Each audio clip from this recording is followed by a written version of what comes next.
All right, so here we are on the backside of week two, at least, for the NFC North, and the Green Bay Packers get great NFC North news that we're going to talk about in this video. First, I would love for you guys to leave your comments and let me know, what do you feel is the best Green Bay Packer defense of all time?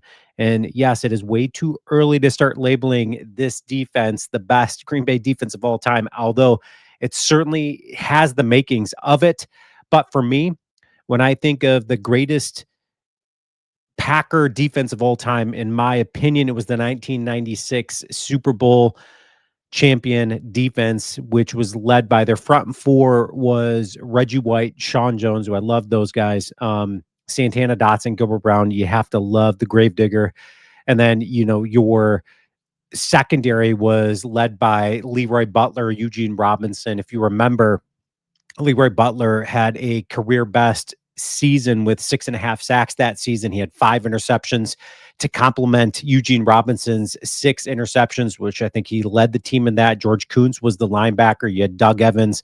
That was a really good defense for the Green Bay Packers. So I would love for you guys to leave your comments and let me know what you feel is the best Green Bay Packer defense of all time. Leave it in the comment section. Okay, so what's the great NFC North news the Packers get after week 2 so far? Well, you're seeing headlines of McCarthy, not being the guy there. And if you watch that game, JJ McCarthy, to nobody's surprise, at least for us Packer fans out there or anybody, uh, McCarthy, we knew, was going to have a very slow start. In fact, I was incredibly shocked that the Vikings didn't go out. Aaron Rodgers made it evidently clear he wanted to go to Minnesota. He wanted to play for them for 1 year.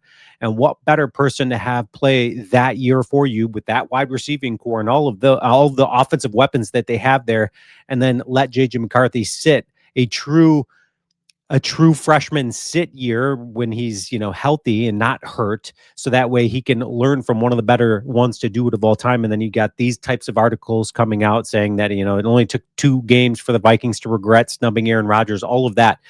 And, the Minnesota Vikings, I'm sure, are going to be sitting there saying, hey, listen, that's not what it is. This certainly isn't the case. We don't want Aaron Rodgers there, all of that stuff. JJ McCarthy's our guy. But when you take a look at the NFC standings in the North, you've got the Minnesota Vikings. Of course, they came away with a victory week 1, but against the Chicago Bears. And the Chicago Bears just do not look good. Okay, so when you break down what happened week 1 and then what happened in week 2 and what transpired, you had a lot of Detroit Lions fans out there doubting their organization, a lot of commentators out there doubting their organization. And then week 2 happens, and then all of a sudden you've got everybody jumping back on the Detroit Lions bandwagon, being like, "Oh my gosh, we absolutely killed the the Chicago Bears." But here's the thing: the Chicago Bears are not good. They're just not good, which is hilarious for us Packer fans out there. In fact, you've got a lot of news out there, frustrating. Bears quarterback Caleb Williams still battling accuracy problems. In fact, there was something that I read and saw that had this comparison, and this is hilarious. You gotta love this comparison over the first 18 starts, and this isn't including yesterday's game that he looked awful in. First 18 starts, you've got Mitch Trubisky, Caleb Williams, almost identical stat lines. Almost identical stat lines. In fact, you can make the argument Mitch Trubisky was a little bit more successful because 7 of 11. And Caleb Williams is 5 of 13. And one of those wins, if you remember, came last year when the Packers were, they had already made the playoffs, and they were resting some guys out there, and the Chicago Bears come to the Lambeau Field and they get that win, and they're holding their hat in it. Caleb Williams 1-0 against the Packers. Give me a break. Okay, so completion percentage nearly identical, passer rating nearly identical.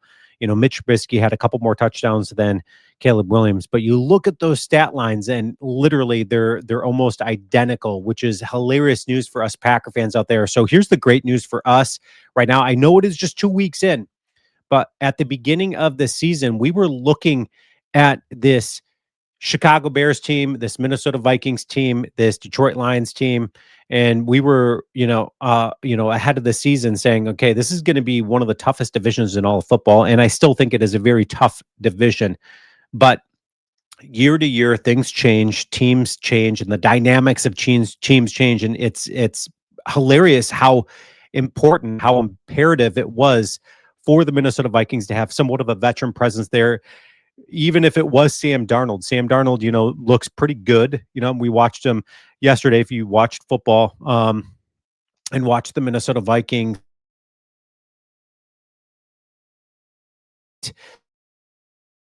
the Pittsburgh and Sam Darnold, you can see why he was so successful with the Minnesota Vikings last year. And now Minnesota's on the outside with this young quarterback in JJ McCarthy, which of course he's not proven yet or anything like that.